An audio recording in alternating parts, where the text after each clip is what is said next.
안녕하세요, 석훈쌤입니다. 학점은행제라는 제도를 알아보다 보면 학습 플래너에 대해서 한 번쯤은 들어보셨거나 한 번쯤은 상담을 받아보셨을 거라고 생각합니다. 내가 누구랑 해야 되는지 잘 모르겠고 지금 나를 상담해주고 있는 이 사람은 믿을 만한 사람인지 혹은 학점은행제를 혼자 할 수는 없는지 이런 플래너에 대한 내용이 궁금하신 분들이 정말 많으실 거라고 생각하는데요. 오늘 이 짧은 영상으로 플래너에 대한 모든 것들을 설명해 드릴 거고 이 영상을 시청하신다면 분명 큰 도움이 되실 거라고 생각합니다.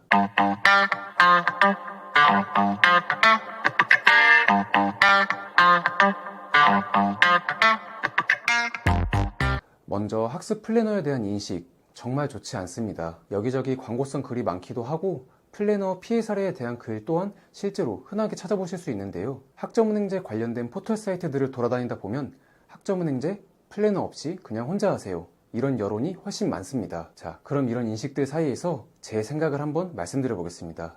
학점은행제라는 제도는 본질적으로 혼자서 학습하시는 게 맞습니다. 그러나 제도가 많이 낯설고 생소해서 혼자서 접근하시기 생각보다 많이 까다롭고 복잡하실 텐데요. 그럼 여기서 대부분의 학습자분들이 하게 되는 오해는 플래너를 끼고 학점은행제를 이용하면 더 추가적인 비용이 발생하거나 상담 비용이 발생하는 건 아닌가요? 이렇게 말씀하시는 분들이 종종 있으신데 플래너한테는 별도의 비용이 발생하지 않고 만약 상담을 해준 것만으로 상담 비용을 요구하는 플래너가 있다라고 한다면 그대로 뒤돌아셔서 상담을 종료해 주시면 되겠습니다. 자, 본론으로 돌아와서 이건 제가 오늘 아침에 출근하면서 우연히 보게 된 한 포털 사이트의 글입니다. 플래너가 필요 없고 혼자서 해도 된다고 말씀하시는 분께서 이런 식으로 다른 분들에게 답변을 달아주시고 있으신데요. 이수급은 자격증 직무번호, 중복 과목, 전문대 최대 인정학점 이런 주의사항들을 전혀 확인해보지 않고서 단순 140학점만 취득하면 학위 취득 기준에 충족이 된다고 합니다. 아마 저렇게 답변을 받은 학생은 학위 취득 기간이 한 학기가 늘어나거나 혹은 1년이 늘어나서 목표하고 있던 계획에 차질이 생길 겁니다. 이건 하나의 안타까운 예시일 뿐이고 이것 외에도 수업을 들을 필요가 없는 사람한테 수업은 어떻게 들으셔야 됩니다 라고 잘못 안내해주시는 분들 또한 종종 있는데요. 이런 현실 속에서 과연 혼자서 학습하는 게 무조건 정답일까요?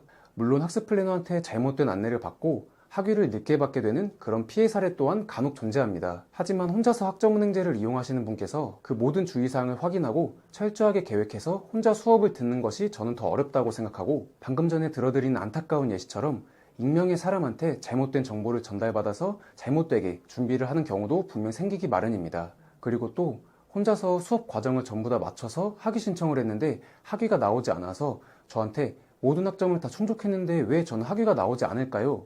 이런 식으로 말씀해 주시는 학생분들이 많다는 것 자체가 제 생각을 반증하지 않을까 싶습니다. 그래서 저는 플래너는 필요 없습니다. 플래너는 사기꾼입니다.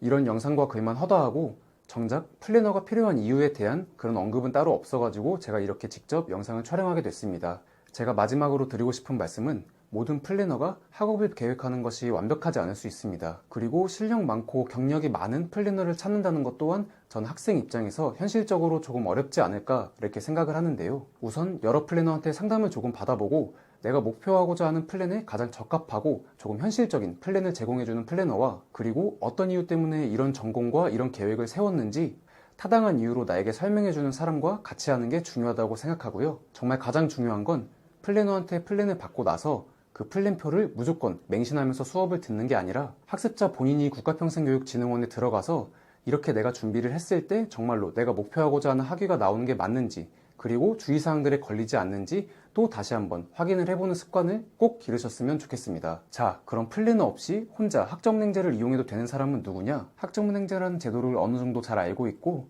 주의사항을 약간만 숙지해도 학위 취득까지 문제가 되지 않는 분들은 혼자서 학점은행제를 이용해도 괜찮습니다. 다만 직장을 다니고 있거나 다른 학업을 병행하시는 분들은 단순히 수업을 듣는 것 외에 신청해야 하는 행정 절차 또한 꽤나 복잡하고 다양하기 때문에 제도를 잘 안다고 해서 굳이 혼자서 학습을 진행하는 것보다 실력 있는 플래너와 같이 학점은행제라는 제도를 이용하는 게 분명 조금 더 쉽게 이용이 가능하시겠죠? 오늘은 학점은행제라는 제도를 플래너와 같이 이용하는 게 좋을지 혼자서 이용하는 게 좋을지에 대한 내용으로 영상을 촬영해 봤습니다. 여기서 학점은행제라는 제도에 대해서 더 궁금하신 사항이 있으시거나 본인이 하고 있는 학습 과정이 정상적으로 잘 진행되고 있는 과정인지 궁금하시다면 위에 보이시는 카톡 아이디를 통해서 개별적으로 문의 주시면 도움드릴 수 있도록 하겠습니다. 이상 학습 플래너 석훈쌤이었습니다. 영상 시청해주셔서 감사합니다.